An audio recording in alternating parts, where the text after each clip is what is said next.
Amigos, ¿qué tal? Bienvenidos al canal de Alter Imago Fotografía.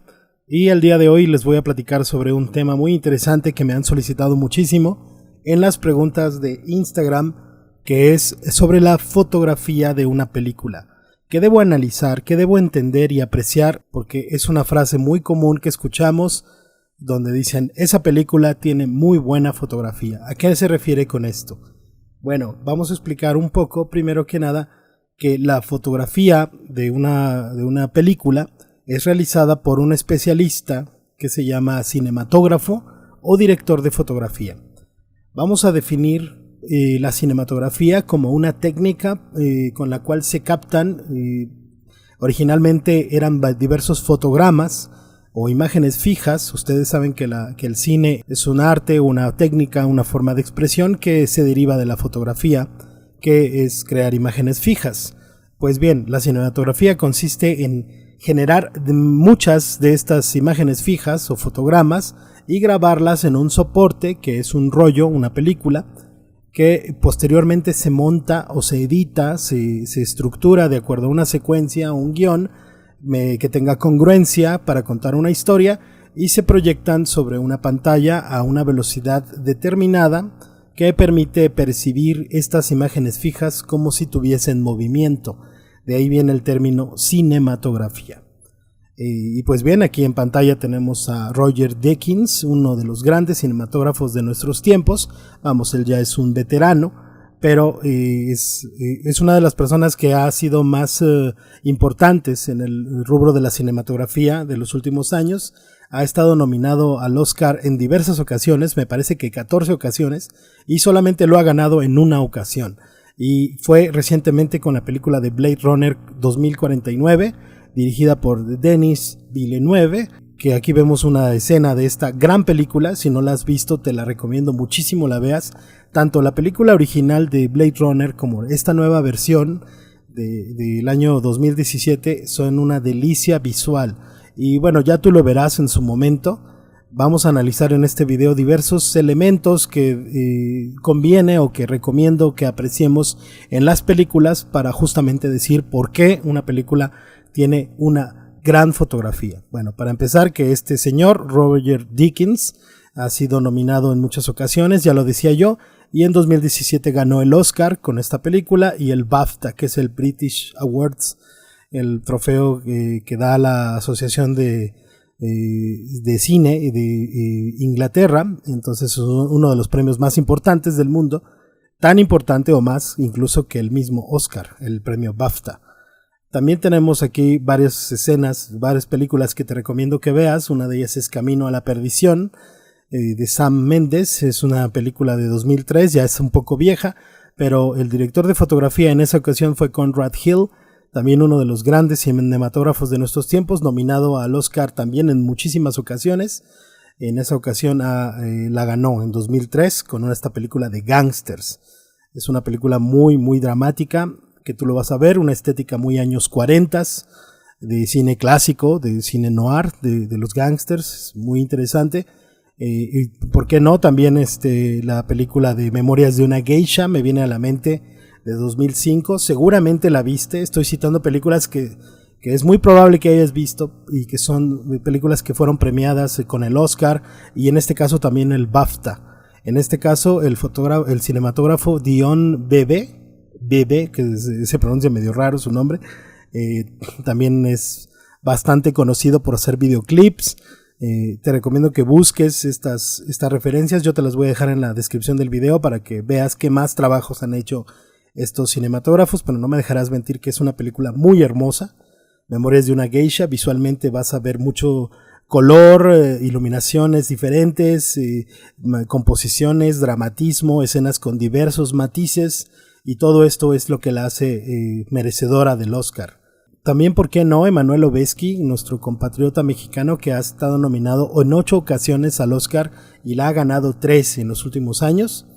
Y una de las más recientes pues es The Revenant, El Renacido, de Alejandro González Iñárritu, que es muy interesante por el uso de lentes angulares en acercamientos. Es algo que no se veía mucho y que no se ve mucho en retrato, pero es una gran decisión técnica y estética de este cinematógrafo mexicano, porque también ganó el BAFTA con esta película, y él dice en una de las entrevistas que yo vi que por qué decidió utilizar lentes angulares en planos tan cerrados, puesto que distorsionan mucho el rostro, y eso es algo que evita que muchos fotógrafos nos atrevamos a usar angulares tan cerca, y él lo hace porque justamente obtiene mucho del entorno, el dramatismo del rostro del actor, la expresión, pero también mucho del entorno se puede captar en este tipo de escenas. Y vamos a hablar un poquito más de esto.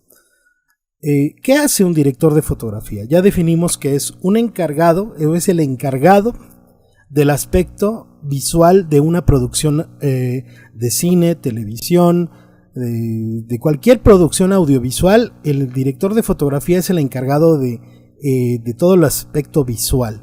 Es una persona que trabaja de la mano con el director de la película.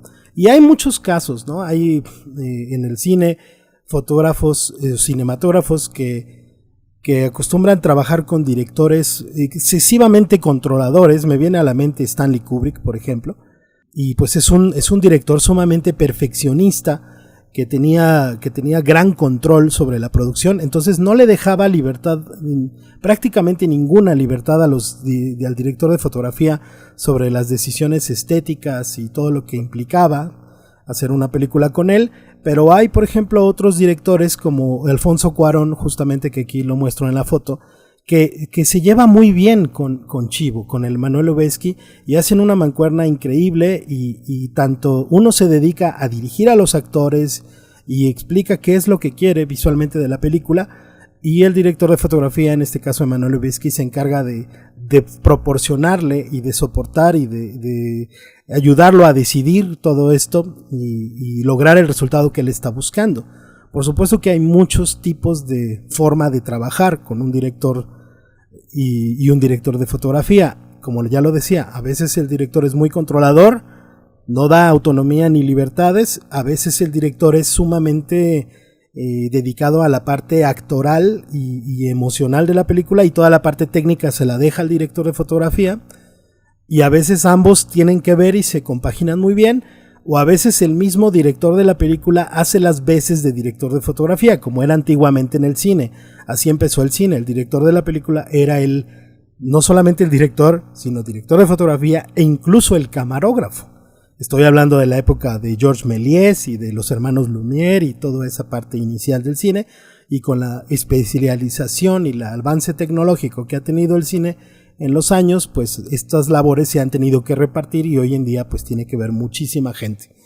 No es posible que una persona se haga cargo de todo. Sin embargo, tenemos a un Robert Rodríguez que sí le gusta meterse mucho, operar la cámara. Cuarón también lo hace.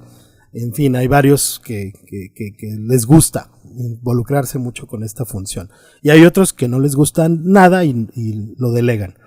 Pero bueno, el director de fotografía también tiene otras labores, no nada más eso. Analiza junto con los guionistas y todos los productores y el director el guión de la película, y determina muchas veces las soluciones técnicas. Como un equipo determinan cómo se pueden solucionar todas las escenas que están plasmadas en ese guión para lograr el resultado que se busca. También ayuda mucho y interviene en el scouting de las locaciones, porque pues obviamente hay que ver los lugares donde se va a hacer las fotografías, bueno, donde se van a hacer las tomas, y pues tiene que decidir muchas cosas: dónde va a estar la cámara, cómo se va a iluminar el lugar, si la iluminación natural es suficiente o se tiene que llevar equipo.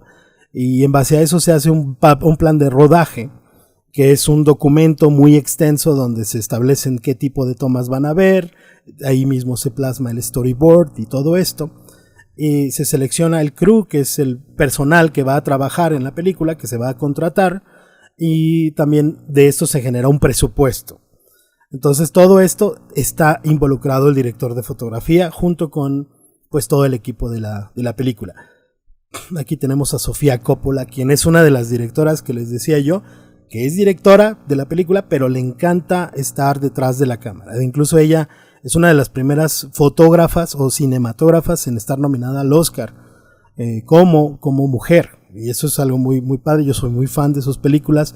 A él y a mí nos gustan mucho sus películas de Sofía Coppola, Por eso la pongo aquí como un ejemplo. Bien, en cuanto a otras funciones ya en rodaje del director de fotografía, para que te fijes a la próxima vez que veas unas películas, te fijes que toda la cuestión de cámara, que tiene que ver con la cámara como tal, su encuadre, la composición, el emplazamiento que significa dónde se va a colocar la cámara, son decisiones muy importantes y tienen que ver con el director de fotografía, y así como los movimientos de la cámara. Porque la cámara en el cine, en sus inicios era fija y los actores se movían, ¿no? Era como un teatro, la cámara estaba en un solo punto de vista y los actores salían y entraban en escena.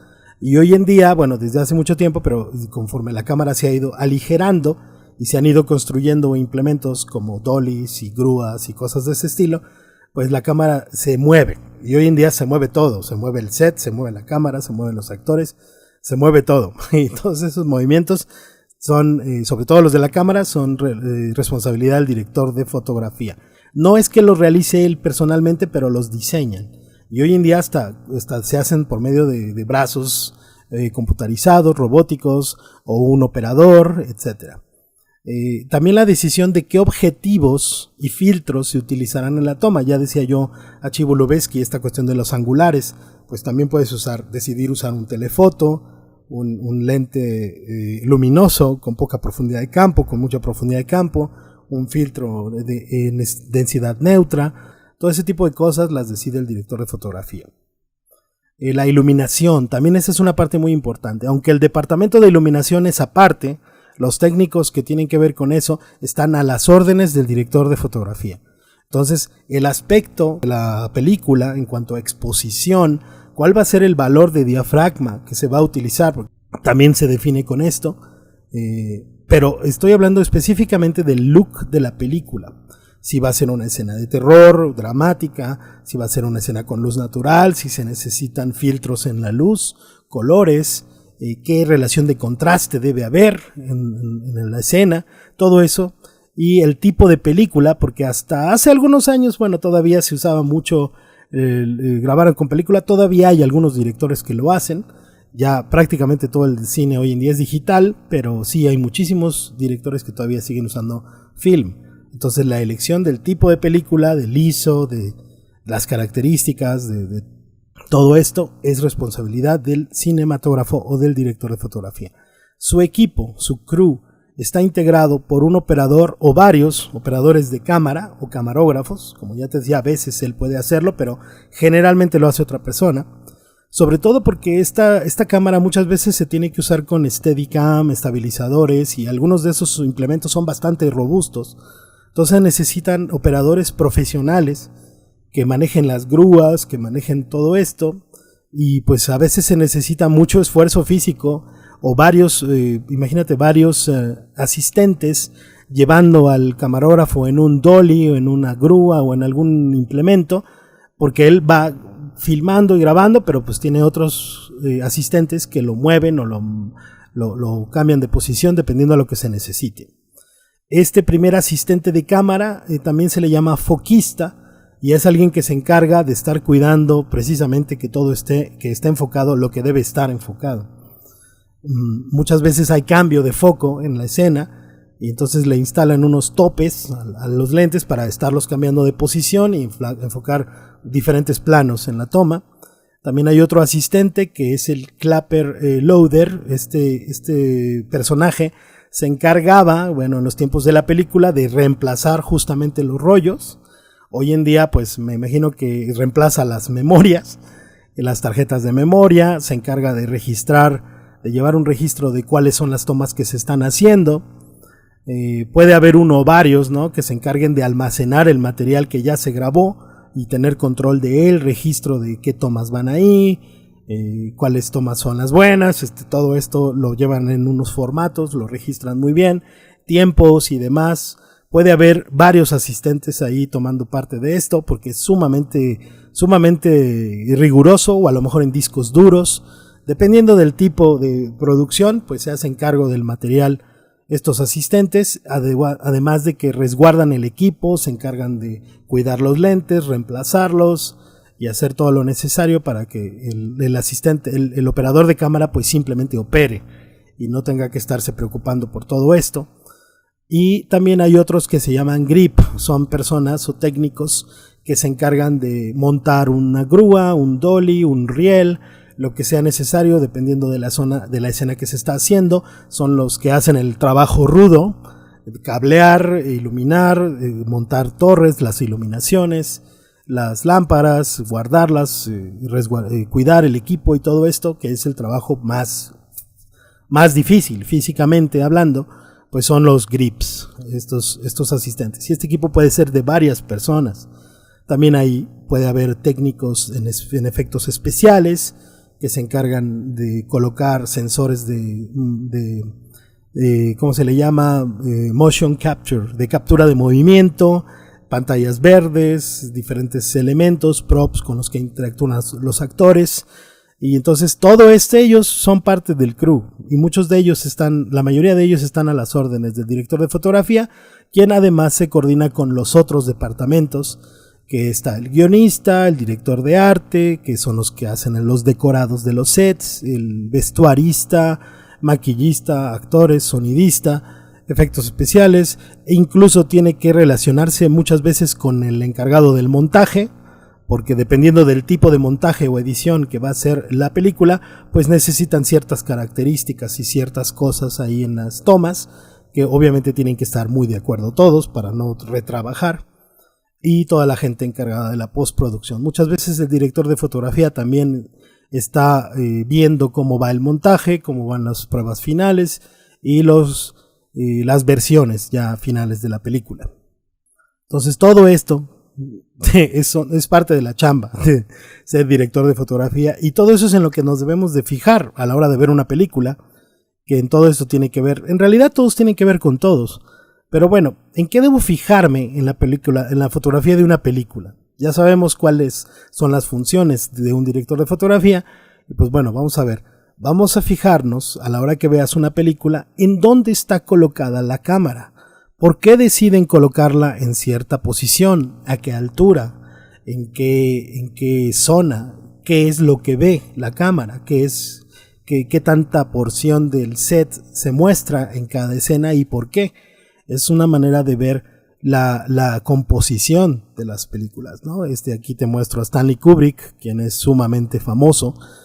Ya lo decía yo, en 1968 filmó la famosísima 2001 Odisea del Espacio, que es una película muy, muy hermosa, a pesar de que es tan viejita. Se sigue viendo súper futurista, aún en nuestros tiempos yo la sigo viendo muy vanguardista. Es una película muy hermosa. Y el director de fotografía en esa ocasión fue John Alcott, quien es una persona que casi nadie conoce, pero es un gran director de fotografía inglés que trabajó mucho con Stanley Kubrick, y eso ya da mucho que decir, porque estoy seguro que trabajar con Kubrick no era nada fácil. Es un tipo excesivamente perfeccionista, era un tipo excesivamente perfeccionista, y lo puedes ver al analizar sus películas. Sus composiciones son muy exactas, muy precisas, muy simétricas, y era casi obsesivo con este tema. Y si nos vamos a los tiempos actuales, un Wes Anderson, a quien muestro algunas imágenes aquí de algunas de sus películas, también es un amante de la simetría y de las tomas muy frontales y muy precisas. Casi que puede sacar una regla y medir perfectamente las mismas distancias con respecto al centro, a los bordes, dónde están las cabezas. O sea, tiene una gran... es un gran amante de la perfección y de la precisión, de la simetría. Esto habla de intención, ¿no? Esto habla de cuál es el mensaje que quiero dar a través de las imágenes que hago. Si eres muy amante de la simetría, pues algo tiene que ver con tu manera de percibir el mundo y de plasmarlo en una imagen. Cosa que puede ser muy variable, no quiere decir que haya una sola forma de hacer las cosas. Por supuesto que hay esta es una escena de Camino a la Perdición, que está claramente en tercios horizontales, o Drive, que es una película que está grabada en un sistema de cuadrantes, o cualquier película de Kubrick, que tiene mucho esta simetría de la que hablábamos. Y así como hay esa intencionalidad del director, en este caso, de plasmar ciertas composiciones en ciertas escenas, Algunos directores de fotografía pueden ser más amantes de los triángulos, de las diagonales, de las estructuras un poco más refuscadas, como esta de Matrix, ¿no? Entonces, no es que haya una sola forma de hacer las cosas, sino que hay muchas, y cada director de fotografía puede tener su propio lenguaje, dependiendo de cada película, de lo que se necesite.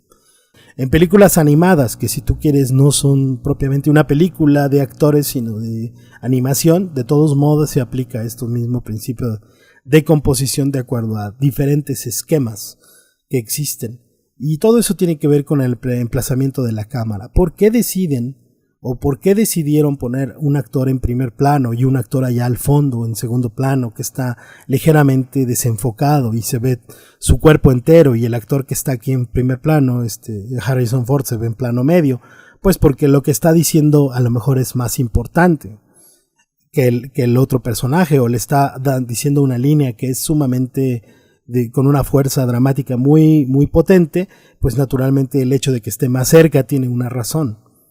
¿Por qué a veces la cámara se coloca por debajo de los actores?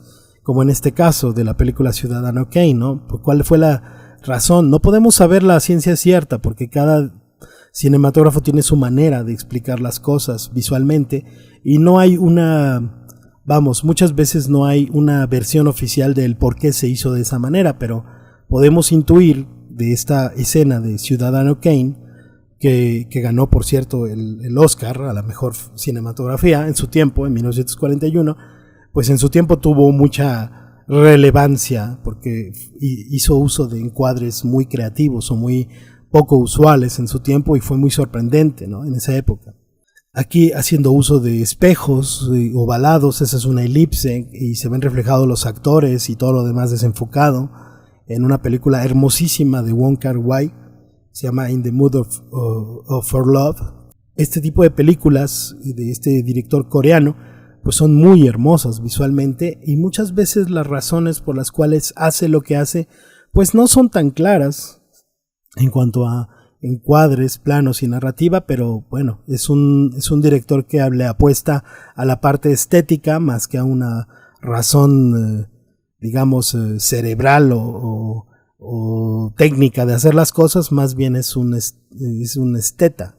Por eso muchas veces pienso yo que toma las decisiones que hace, y son poco usuales pero muy hermosas.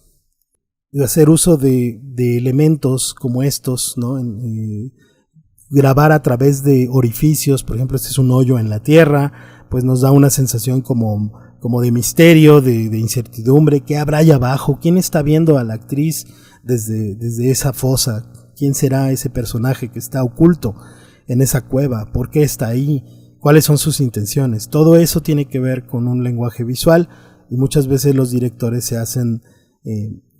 utilizan este tipo de recursos para fortalecer la narrativa de sus historias. La iluminación es un elemento también muy importante, y en este caso de Sin City yo creo que es una de las películas que tiene una iluminación más bonita, bueno, de las que más me gustan a mí, del año 2005, de Frank Miller y Robert Rodríguez, porque es una película que es sumamente fiel a la novela gráfica.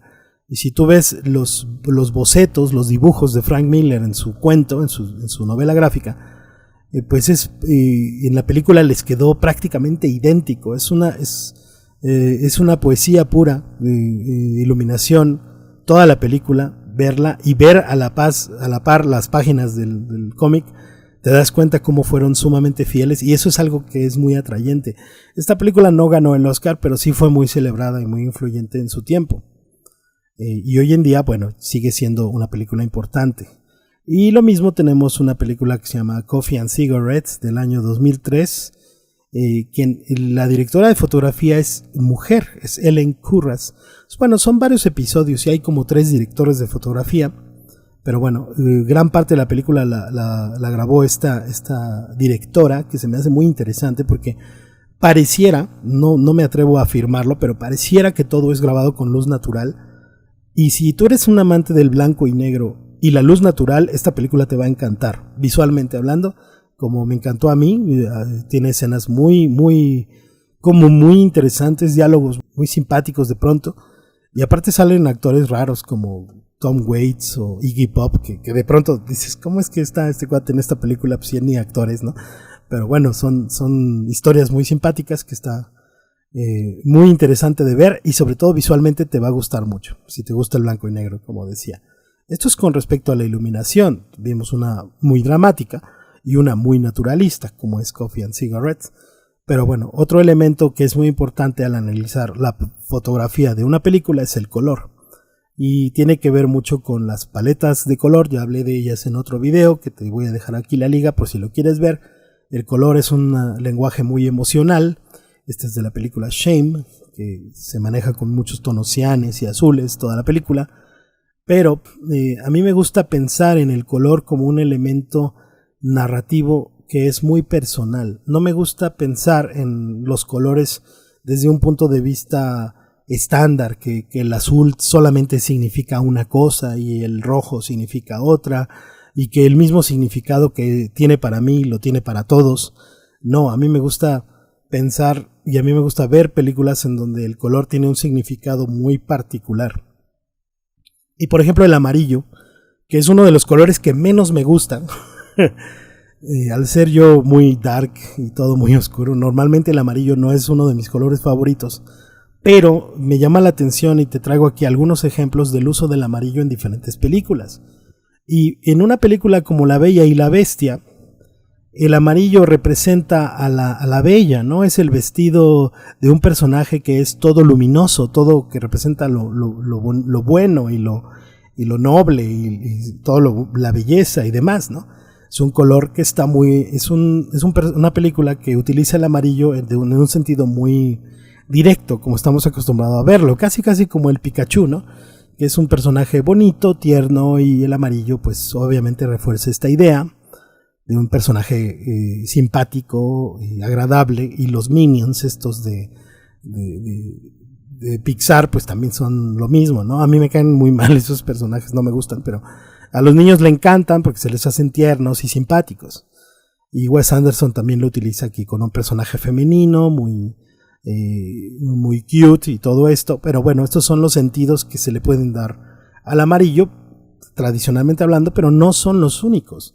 Por ejemplo, en la película de Blade Runner 2049, que te decía yo, de Roger Deakins, el gran cinematógrafo que no había ganado el Oscar y lo ganó con esta película, el amarillo lo utilizan para representar al personaje, al villano de la película.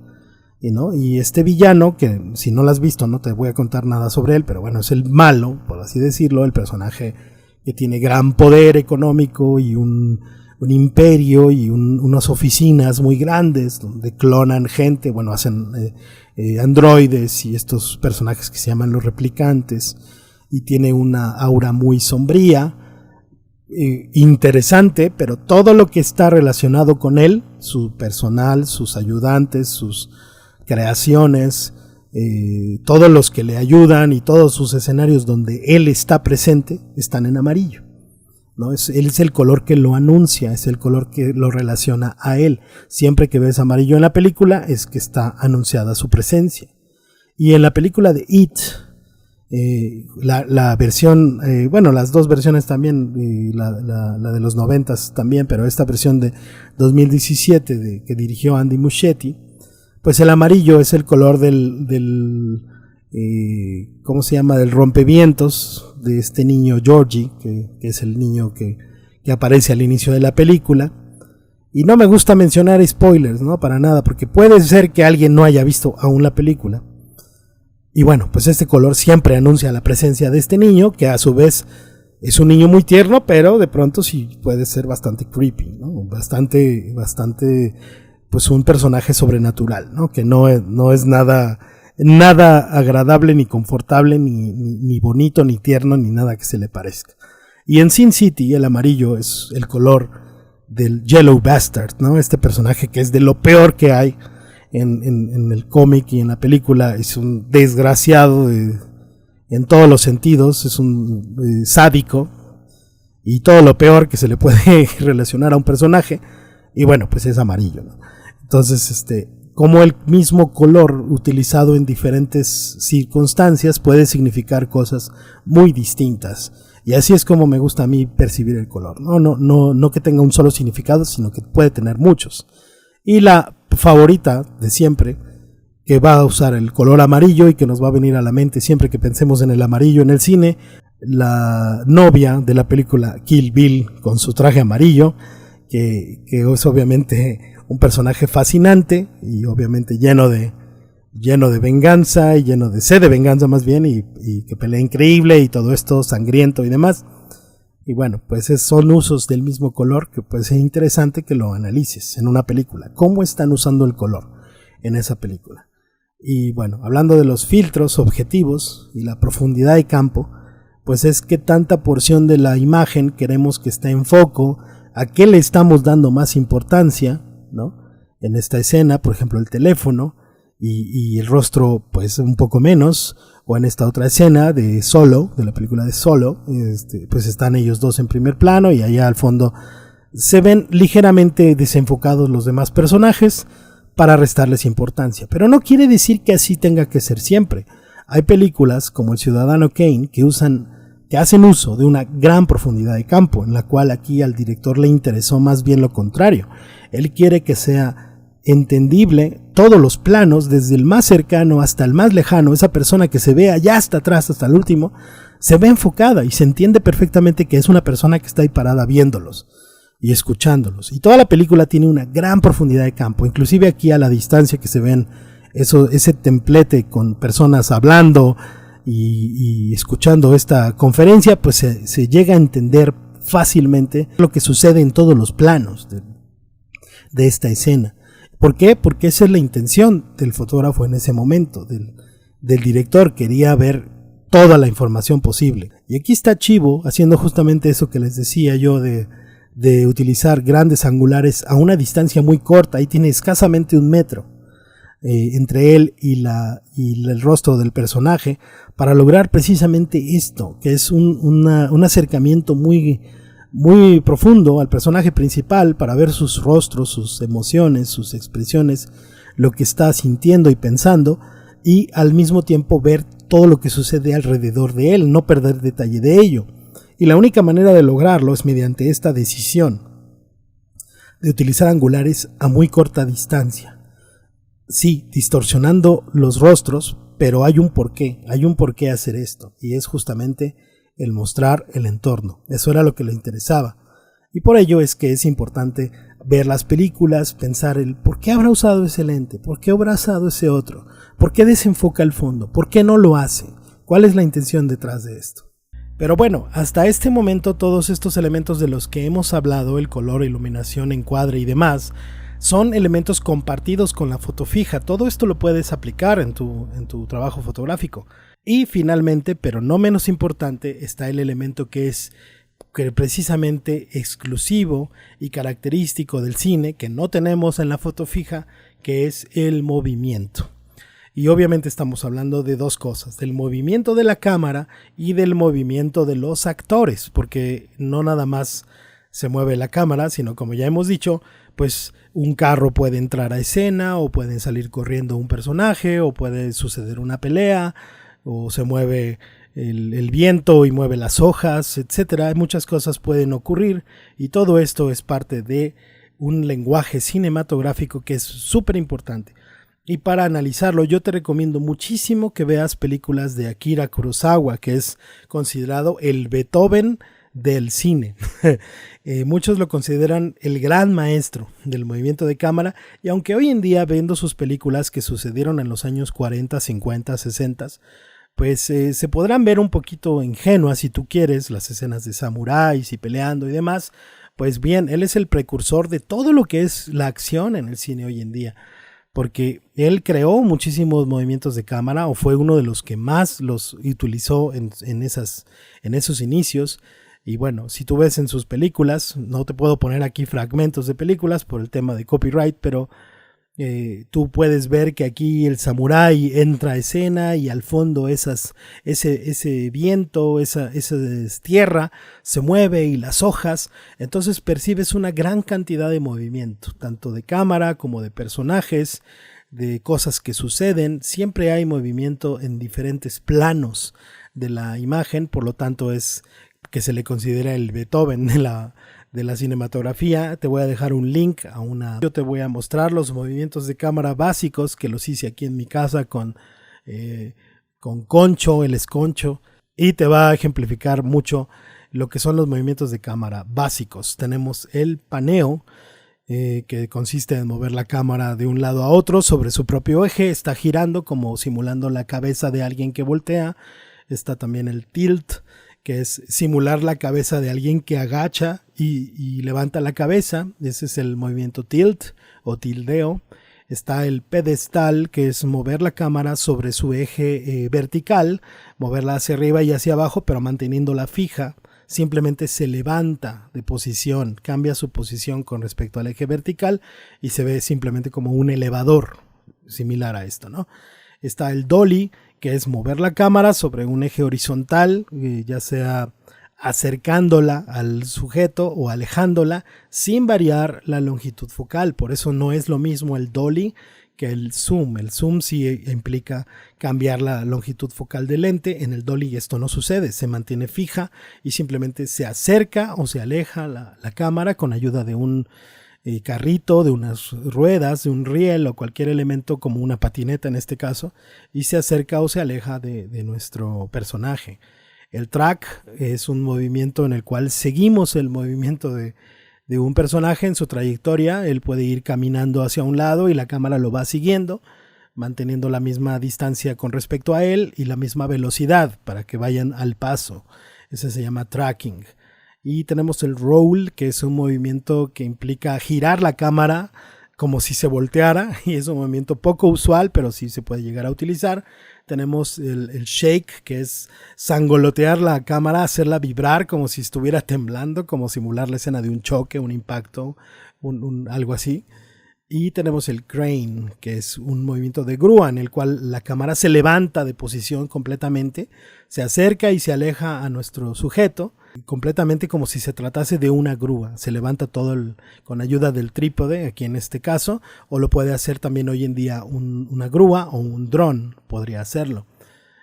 Y finalmente está el follow, que es seguir al sujeto, ya sea el sujeto por delante de la cámara, como en este caso vamos caminando detrás de él, siguiéndolo en su movimiento, o él colocar la cámara por delante del personaje y él va caminando y la cámara se mueve hacia atrás. Eso también puede ser interesante y combinados se ven muy bien. Entonces esos son los movimientos de cámara básicos. Por supuesto yo aquí no tenía un Steadicam, es mejor hacerlo con un estabilizador. Yo lo hice de una manera muy sencilla con mi trípode o sosteniendo la cámara en mano. Pero por supuesto que si tú tienes forma de conseguir este tipo de elemento, pues te puede quedar mejor. Y a la hora de que veas películas, fíjate en todos estos movimientos de cámara, fíjate en las salidas y entradas de los personajes, fíjate en lo que está sucediendo, las longitudes focales, los lentes, los filtros, la iluminación, el color, y así entenderás un poco más el por qué se dice que una película tiene buena fotografía, que es lo principal de este video. Espero que te haya gustado y veas las películas de ahora en adelante con ojos distintos. Cuéntame qué te pareció, qué películas te gustan a ti en fotografía. Aunque no hayan ganado Oscar, no quiere decir que no sean buenas. Hoy en día hay muchísima gente talentosa y no necesita ser película premiada para hacer una película con buena fotografía. Más bien es de gustos. Y espero que te haya gustado este video y nos vemos en uno próximo. Hasta luego.